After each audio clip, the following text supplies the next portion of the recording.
Juzi nilipokea simu ya mtu mmoja ambaye alikuwa analia sana, na alikuwa ni mwanamke analia sana kwa sababu anapitia maumivu makali sana, na hii ni baada ya kuwa amechoma vinyama vilivyokuwa vimempata sehemu za siri.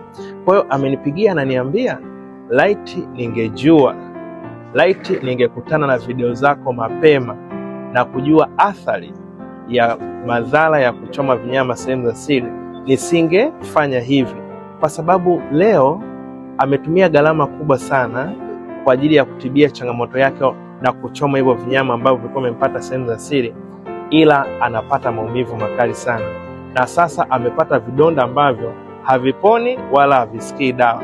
Lakini ajabu ni kwamba ananiambia vidonda hivi vinatoa usaha. Sasa usiwe miongoni mwa watu ambao kama umejigundua na umeona kwamba una vipele katika sehemu za siri, usikimbilie kuvichoma ili usipate maumivu kama huyu ambayo aliyapata. Na unaweza ukashare video hii kwa mtu ambaye unampenda sana, huenda ukamwokoa kama atakuwa na changamoto hiyo, asije kuingia kwenye mkenge huo wa kutumia gharama kubwa kwa kuchoma vinyama vilivyo katika sehemu za siri, ila akapata maumivu makali. Matokeo yake aweze kuwasiliana na mimi ili nimsaidie kwa kumpatia ushauri na matibabu sahihi na dawa ambazo anaweza kuepuka hiyo changamoto. Kumbuka kwamba kwa kufanya hivi utakuwa umegusa maisha ya watu.